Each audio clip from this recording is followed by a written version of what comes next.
Hello, and welcome to Positive Talk with Carrie, your total wellness, focusing on the health of your mind, your body, and your soul. I'm going to say this, and it's going to sound like I say it every single time, but it has been a while since I've been on here. I was checking back with my videos, and I think the last time I was on here was December, which I need to get back to doing these more often because not only do I feel better, but I feel that it's a great reminder, not only for myself, but for others out there. And there are several times that when I have done my videos about a certain topic, someone who is directly affected or there's something going on in their life that is directly related to it reaches out. I'm a firm believer of everything happens for a reason, and that is one reason why I picked the topics today. So these are actually two different topics, but when I started looking at it, I realized that they are perfect together because childhood trauma is the direct path to having confidence issues or confidence or lack of confidence in your life because you're still dealing with that incident, that trauma, that messaging that you got as a kid. You know, there's certain things, and trauma can be different. Trauma can be physical, it can be mental, it could be your environment, it could be a bunch of things. One thing that we need to do as humans and as adults is to work through that trauma, no matter how hard it is. Working through it is going to help you on the other side to be able to be who you are designed to be, but it also helps to build that confidence in who you are. You get to know yourself even more. Um, you then become present for those around you, which is important because if you can't be present for yourself, you sure cannot be present for others. So dealing with childhood trauma is something that I honestly feel a lot of people don't do enough of. They talk about it, but they don't work through it. And they keep talking about it and keep talking about it. And there are triggers, there are things that happen. So it's important to do this. Um, so when we talk about childhood trauma, the thing that I think about is healing childhood wounds. We all heal ourselves from our childhood pain at the deepest level. So there are events from our childhood, our first experiences that can shape our lives. Some do so immediately, offering us challenges to overcome and encouraging us to use our talents and interests. In the process, there's a character that's built, and we take the first steps upon our paths to move forward as young adults, as adults. Now, other events lay dormant until adulthood, when our closest relationships help to bring out that deepest aspects of ourselves. This is when unexplained lessons that can be put to use and untended childhood wounds make themselves known in a call for healing. May, gosh, we may discover issues of trust coming up, or perhaps find ourselves mirroring actions from our past. No matter the case, we have the power within us to heal ourselves at the deepest level. With the wisdom of an adult, we can be a loving parent or a guardian And it tends to be something that we needed as a child. Knowing that we are each spiritual beings having a human experience, we can nurture ourselves from that wholeness and then reach out to others as well.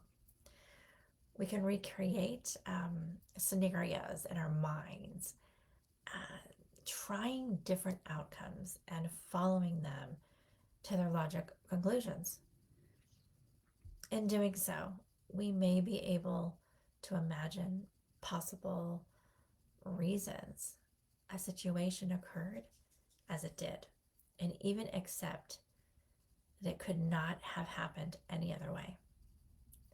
With the wisdom born from age and experience, we might be able, excuse me, to see events from a different perspective, bringing new understanding and freeing ourselves from any hold the past may have on us.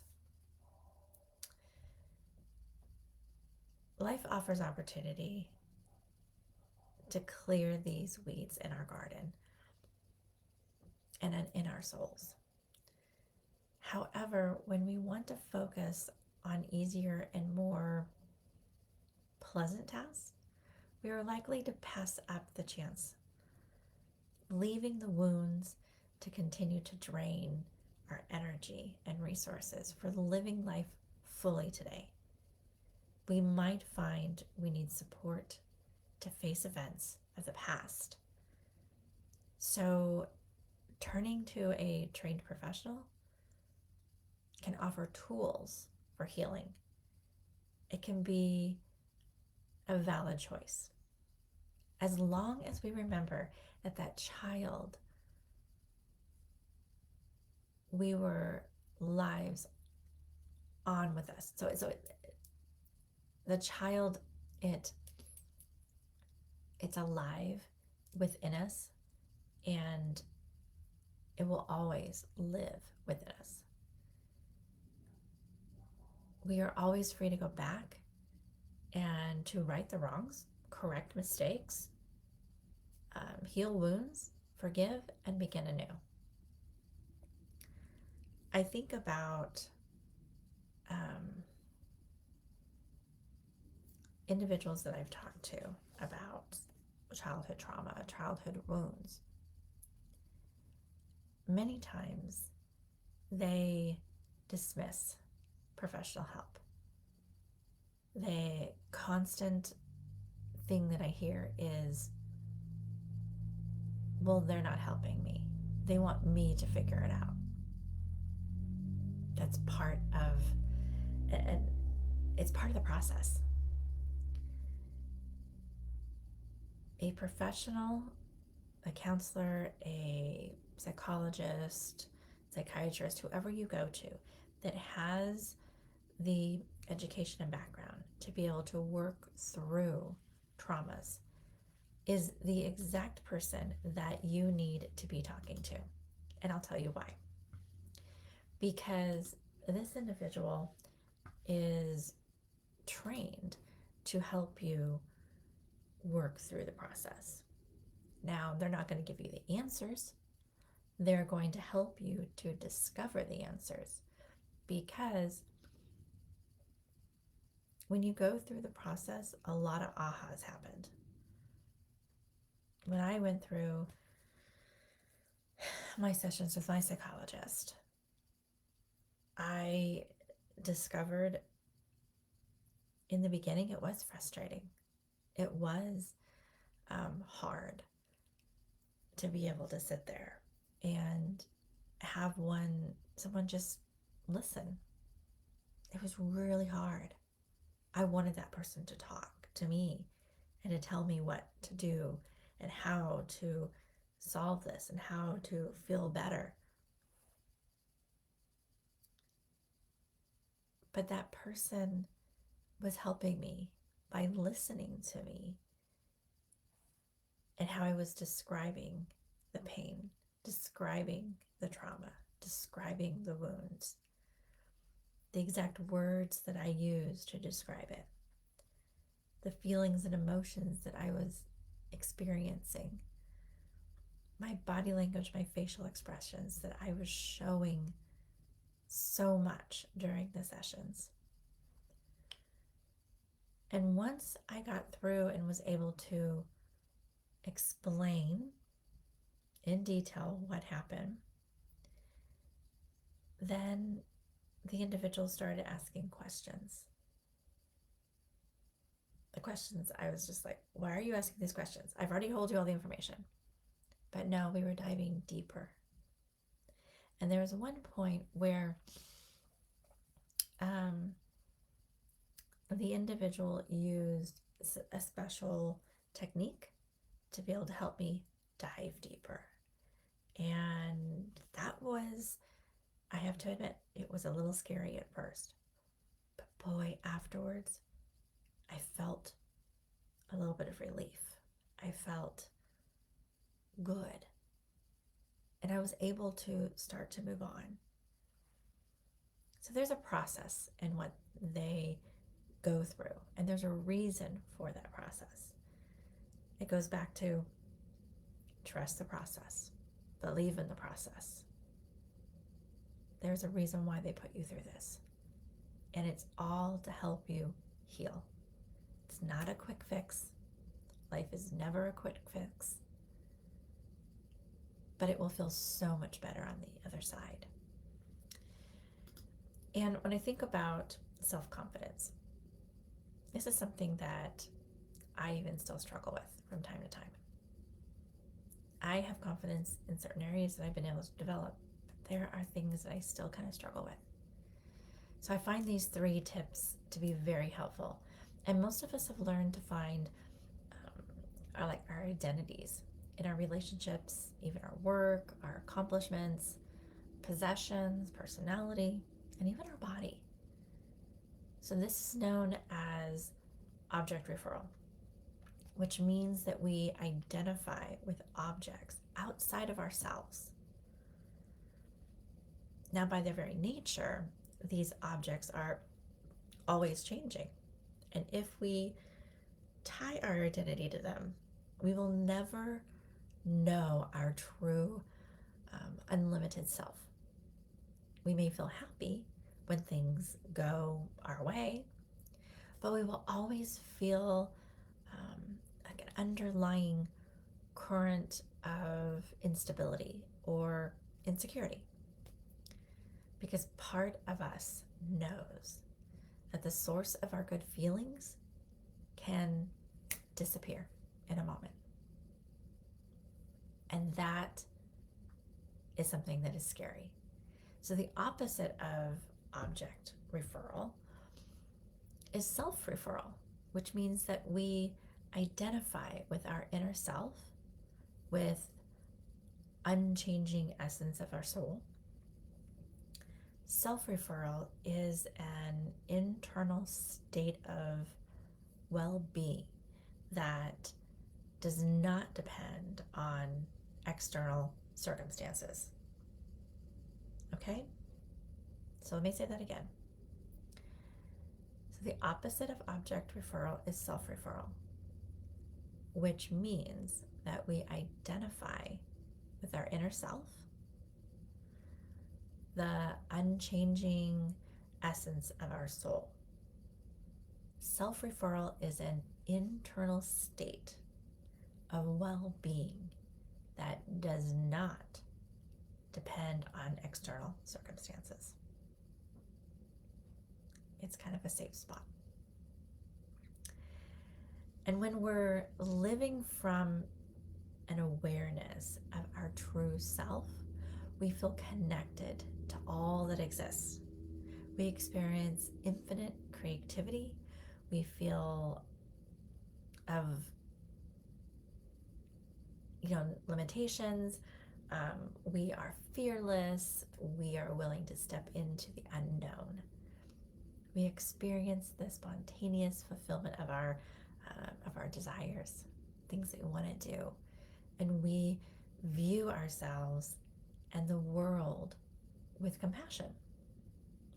So true self-esteem comes from discovering that who you really are is infinite spirit, unbounded and eternal. Once you have awakened that very essential nature, you will let go of the ego's struggle to build that external sense of self worth. Your true self does not need to be approved. It doesn't need to be changed or even healed. It is whole, it is perfect, and it is complete, exactly as it is. Shifting from sense to identity to our true self, it frees you to create life of abundance, joy, and fulfillment. You can create this shift by practicing these following steps. So, number one, notice what you're doing. You can cultivate compassionate awareness of yourself by paying attention to your thoughts, your feelings, and your reactions throughout the day. Remember that awareness is the key to change. You are a witness to yourself getting caught up in the familiar emotional reactions, gently witnessing the inhabitable patterns without judgment. Notice when you're wounded by small, slight, or you feel anxious or unhappy when someone you love does not give you the attention you want. Most people are trying to earn the approval of others, repeating a pattern that goes back to their early childhood, when we believed we had to earn our parents' or our caregivers' love and approval. We unconsciously believed that our survival depended on this, and it may have at the time, but now we are adults and we can start letting go of that false need for approval. So next, how to connect. So number two, allow and accept. As you open the door to awareness, feelings of fear and insecurity, it may seem more intense. Instead of fighting or resisting that uncomfortable feeling, because it can be uncomfortable, and our defenses are to resist and to fight it. But instead of doing that, simply be with these feelings. So be in the moment and be with the feelings in an unjudgmental way. Something I do to help me with this is I will sit quietly with myself to identify the feelings that I'm going through, and kind of talk out loud about it to myself. That's helped me. I don't know if it helps you, but it helps me. So when we do this and we simply be with these feelings in that unjudgmental way, when we try to push away a feeling, it only gets stronger. But when we simply notice and allow it to be, it will soon dissipate. In the beautiful words of a Harvard neuroscientist, she said, just like children, emotions heal when they are heard and validated. And a lot of times, I wouldn't say a lot of times, we as people and as humans, we want to be heard, we want to be validated. We need to hear and validate our feelings and our emotions as well. It goes hand in hand. So when you are in a difficult situation and you're observing yourself without judgment, since the ego is a constricted version of our true self, it creates sensations of tightness and that contraction of our body. Sometimes we tense up.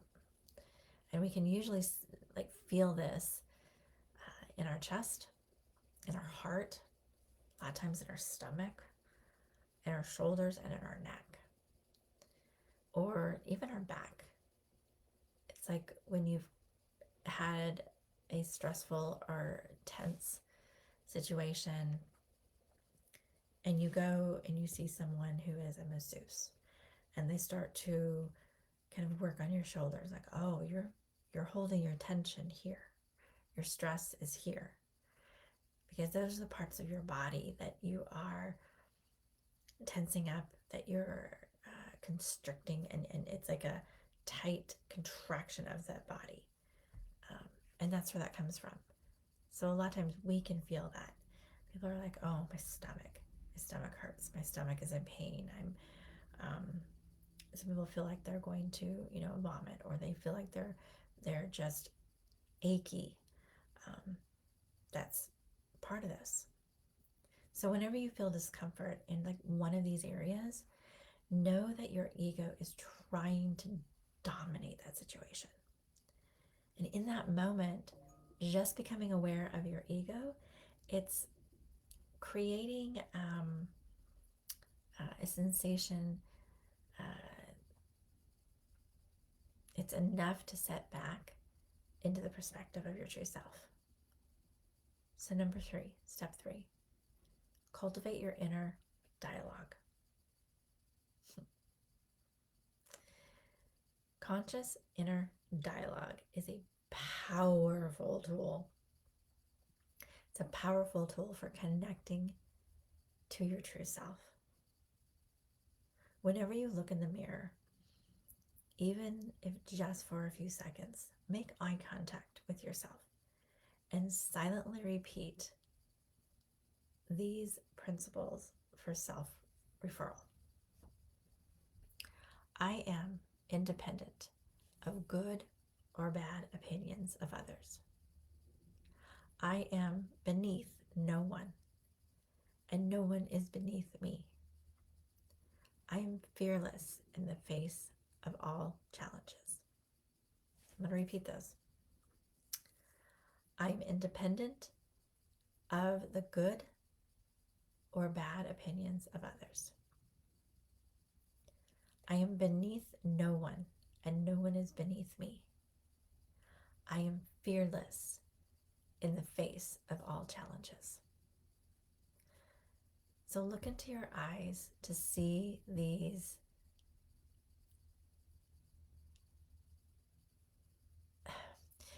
how these help you, like the reflection of your face when you're saying these.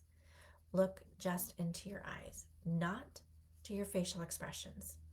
Look for the shine in your eyes that will reflect. It's like a fire in your soul. And if you do this exercise a few minutes every day, it'll create this profound shift in your life.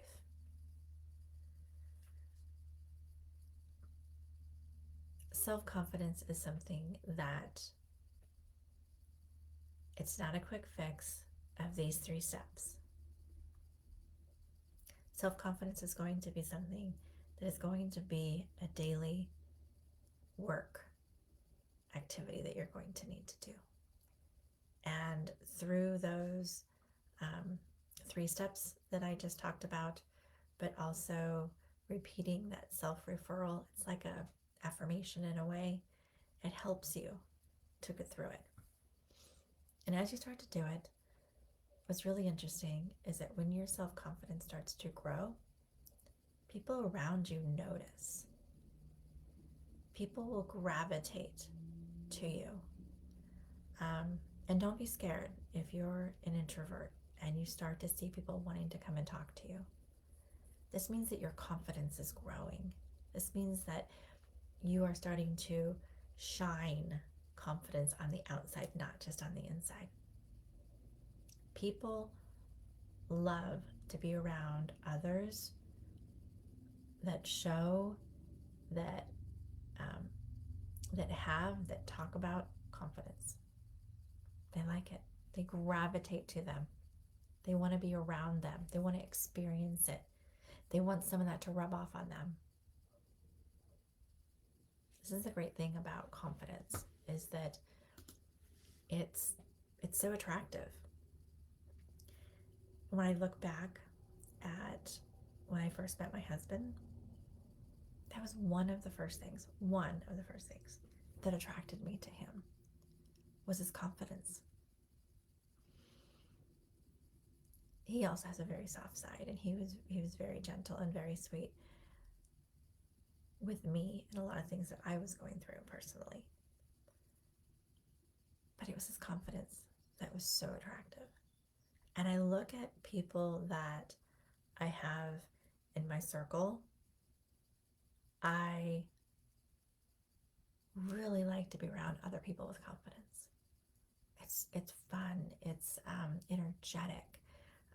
The vibe is amazing, and we our energies just build off of each other. It's so wonderful. So one of the things that we need to think about is we need to work on that childhood trauma to then start to build that confidence and start to love ourselves. Now, that's another segment that I do about self-love. That's another difficult one for a lot of people. But that confidence and self-love, that all comes together. So I hope this was helpful. I want to thank you for joining me, and thank you for watching this. I'm also going to be putting this on my YouTube channel. But before I go, I want to send you off with an appreciation prayer. This is one that's for the morning, but I feel you can do it throughout the day. I open my eyes to a new day, and whatever next will come my way, I will receive it with an open heart, knowing that each day is a new start. Open my eyes to the little things. Tickle my soul with feathery wings. Goddess and God, thanks for this day. Spirits and angels, come my way. Joyous and free, so more to be. I really like this. I have this by my computer in my office, and I look at it every day that I'm at my computer. But it's just a nice thing to say, and it is a morning appreciation prayer is what it's called. But I also find that it's helpful to remind throughout the day. So I wanted to leave that with you. But thank you again for being here. Thank you for watching this video. I hope that it was helpful in some way. There's some aspect of it that is a takeaway.